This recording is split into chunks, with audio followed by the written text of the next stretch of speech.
remercier.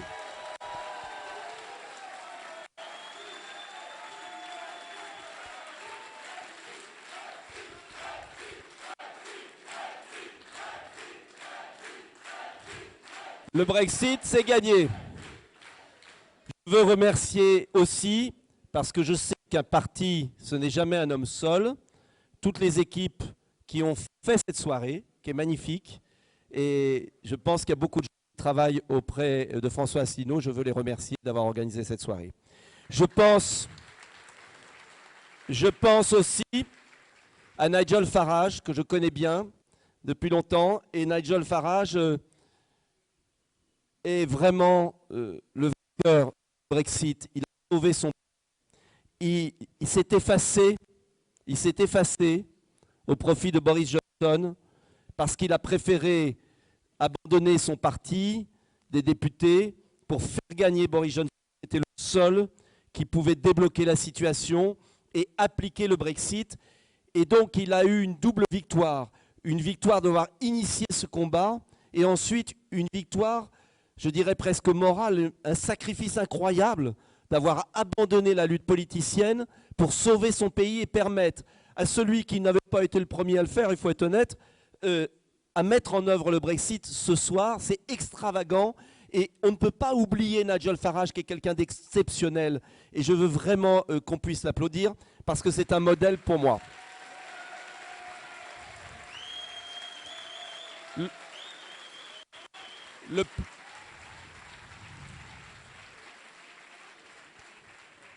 Enfin, tous les Européens, et notamment les Français, et cela va peut-être simplifier notre travail, parce que tout le monde le sait, et vous êtes gentil avec moi parce que vous êtes poli le soir d'un Brexit, et vous ne voulez pas remuer les sujets qui fâchent, mais moi je crève l'abcès parce que je ne suis pas venu ici pour...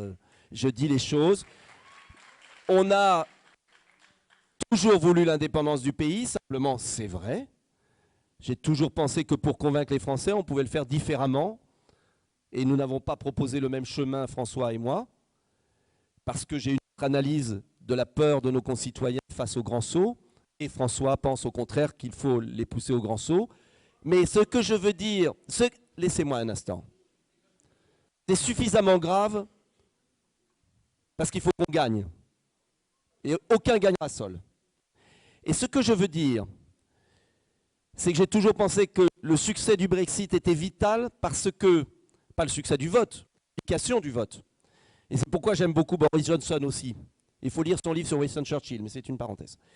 Quand on lit le livre sur Winston Churchill de Boris Johnson, on comprend que Boris Johnson est un grand homme d'État. Je finis la parenthèse. Mais c'est parce que le Brexit est maintenant à l'œuvre et que les Français vont voir que ce n'est pas le chaos, que ce n'est pas l'apocalypse, que la Grande-Bretagne, en retrouvant sa liberté et sa démocratie, s'en sort, que notre tâche à nous va être beaucoup plus simple et peut-être que nos chemins vont se retrouver. Et c'est pour ça,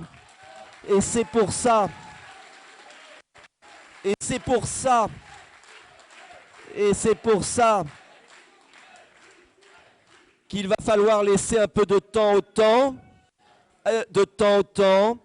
que les Français, parce que ce qui compte, c'est pas nous.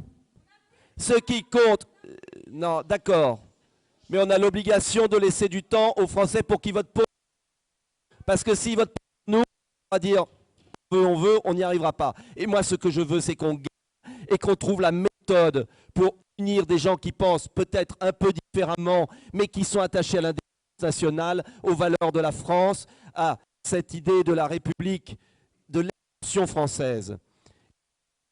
Parce que l'affaire du Brexit est fondamentale, que c'est le début d'un jour, que c'est une grande soirée, qu'ensuite chacun a sa place en fonction de qui il est, de ce qu'il ressent, des gens qui votent pour lui, doit alimenter la grande rivière et c'est ces petits ruisseaux qui feront la grande rivière. Et c'est l'esprit de ce début, je crois, qui commence en France à partir du moment où les Britanniques, comme en 1940, vont nous montrer la voie de la résistance et nous montrer que quand on est debout, eh bien on réussit toujours mieux que quand on est couché. Vive la France!